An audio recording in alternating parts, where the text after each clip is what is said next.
शुभ चिंतन शुभ चिंतन।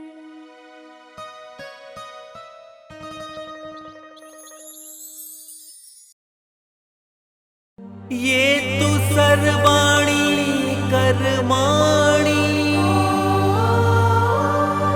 मयि सन्न्यस्य मत्परा अनन्यनैव योगेन मां ध्यानन्त उपासते।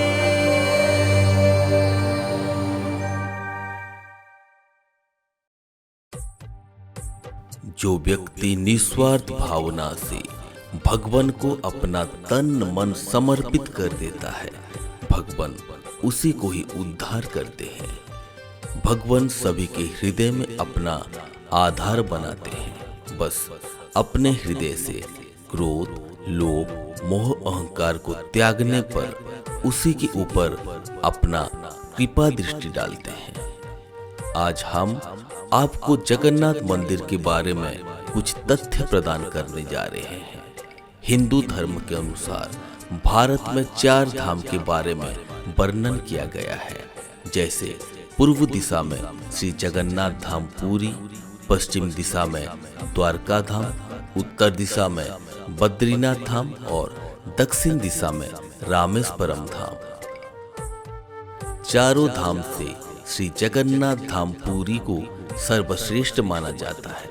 पुराणों के अनुसार पुराणों के पन्नों में वर्णन किया गया है, श्री नारायण विष्णु बद्रीनाथ धाम में तपस्या करते थे, रामेश्वरम धाम में स्नान करते थे, श्री जगन्नाथ धाम पुरी में अन्न भोजन करते थे और द्वारका धाम में शयन करते थे। शास्त्रों के अनुसार जगन्नाथ धाम पुरी सर्वश्रेष्ठ कहलाता है। पुरी धाम के और भी कई नाम हैं, जैसे नीलाचल धाम, शंख क्षेत्र, पुरुषोत्तम क्षेत्र, जमनिक तीर्थ, श्री क्षेत्र, मर्त्य वैकुंठ, उच्चिष्ट क्षेत्र, उड्डी जानपीठ, कुशस्थल, भौम क्षेत्र आदि। पूरी जगन्नाथ मंदिर पूरे विश्व में प्रसिद्ध है। भक्त सदैव सप्रेम भक्तिभाव, प्रेम, श्रद्धा और विश्वास लेकर पूरी जगन्नाथ भगवान का दर्शन करने आते हैं। आज हम आपको जगन्नाथ मंदिर के भोग यानी महाप्रसाद के बारे में बताने जा रहे हैं। जगन्नाथ धाम पुरी की रसोई अत्यंत अद्भुत है। 173 साल इस पुराने मंदिर के 32 कमरे वाले ये विशाल रसोई घर 150 फीट लंबा, 100 फीट चौड़ा और 20 फीट ऊंचाई की भोजनशाला है। भगवान को चढ़ाए जाने वाले महाप्रसाद को तैयार करने के लिए 752 चूल्हे, 500 रसोइया, 300 सहयोगी काम करते हैं। यह प्रसाद मिट्टी की पात्र में बनाए जाते हैं। ये विश्व का सबसे बड़ा रसोई घर है।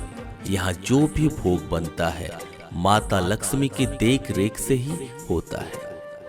इसी व्यंजन में आलू, टमाटर, फूल गोभी नहीं डाला जाता है। साथ ही साथ प्याज और लहसुन का प्रयोग निश्चित है। यहाँ रसोई के पास 2 कुएं हैं, जिसे गंगा और यमुना कहा जाता है। इससे निकले पानी से ही केवल भोग का निर्माण किया जाता है। इसी महाप्रसाद में 56 प्रकार के भोग बनते हैं। दाल, चावल, घी, मिश्री, सब्जी, मीठी पूरी, नारियल, खजा, लड्डू और माखन से महाप्रसाद बनता है। रोज 10 तरह की मिठाइयाँ बनाई जाती है। 8 लाख लड्डू एक साथ में बनाने पर गिनीज बुक ऑफ वर्ल्ड में रिकॉर्ड दर्ज है।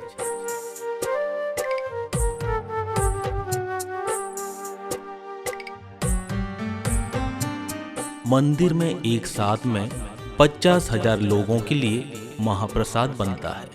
रसोई में एक के ऊपर एक कलशों में चावल पकाया जाता है। प्रसाद बनाने के लिए 7 बर्तन एक के ऊपर एक रखा जाता है। सबसे ऊपर वाला बर्तन में भोग पहले बनता है और धीरे धीरे नीचे की ओर बढ़ता जाता है। प्रतिदिन नए बर्तन में खाना बनाया जाता है।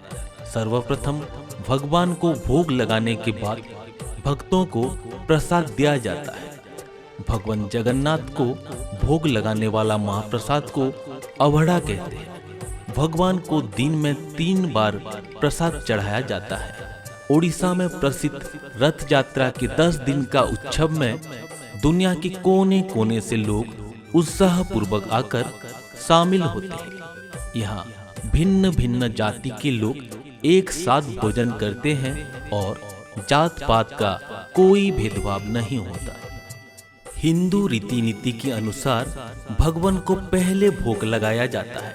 तत्पश्चात सभी भक्त महाप्रसाद को सेवन करते हैं। बचा हुआ महाप्रसाद जब सूख जाता है उसे निर्माल्य या कैवल्य कहा जाता है। गजा, खजा, लड्डू, अमालू, छेनापोड़, मालपुआ आदि भोग को निसंखुड़ी भोग कहते हैं।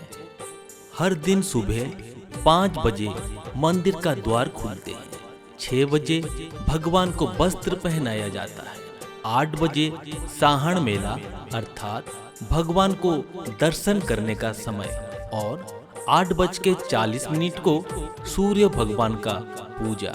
सुबह 9 बजे जलपान के लिए भगवान के पास जो भोग लगता है उसे गोपाल बल्लभ भोग कहा जाता है। इसमें खई, उखड़ा, नारियल, कोरा लड्डू, पेड़ा, दही, केला शामिल होते हैं। सुबह 10 बजे जो भोग लगता है उसे कोठा भोग या राजभोग भी कहा जाता है। इसमें पुलाव, खिचड़ी, बड़ा कांति, छोटा कांति, माठ पुली, हंस केली, एंडूरी, अदा, पीठा पुली, बूंदिया, साग, पाचेड़ी और खीर शामिल होते हैं। सुबह 11 बजे सूखा चीज का भोग दिया जाता है जिसे भंड भोग कहा जाता है। 1 बजे का भोग को द्वितीय संखुड़ी भोग के रूप में जाना जाता है जिसमें अन्न, साकर, दाल, महूर, बेसर, साग, डालमा, पलाव, कदम्ब, आरिसा, धाउला, बड़ा, त्रिपुरी, नाड़ी, मनोहर, काकरा, काला मिर्च का लड्डू, पीठा, गन्ना जूस, मूंग दूध, गजा आदि। रात 7 से 8 बजे का भोग को संध्या धूप व संध्या भोग कहते हैं जिसमें पूली, टाकुआ, माठ पुली, पीठा, खजा, मगज लड्डू, गोटाली, काकरा, सुरमा, अमालू, चढ़ई नेदा, कड़म्बा, सुबास, पखाल, दही पखाल आदि रहता है। रात 11:30 को बड़ा सिंगार धूप और बड़ा सिंगार भोग लगाया जाता है जिसमें केला, पोड़ पीठा, खीर, कांजी और काकरा आदि शामिल होते हैं। रथ यात्रा के दिन भगवान जगन्नाथ मौसी मंदिर अर्धासिनी देवी में रहकर पोड़ पीठा का भोजन करते हैं। इसके बाद गुंडीचा मंदिर में भी नींसकुड़ी भोग यानी सूखा चीज का भोग सुबह, मध्याह्न और रात को लगाया जाता है। भारत केवल एक देश नहीं है जहां रीति नीति के अनुसार विभिन्न प्रकार के भोग भगवान के लिए लगाया जाता है। विश्वास है कि इस धरती पर जो भी चीज हमारे मनुष्य जाति के लिए है सब भगवान का दिया हुआ वरदान है। इस वरदान का महत्व को समझकर भारत के सभी मंदिरों में पहले भगवान को भोग लगाया जाता है। तत्पश्चात सभी भक्त अन्न व भोग सेवन करते हैं। यह भारत का एक परंपरा और संस्कृति है।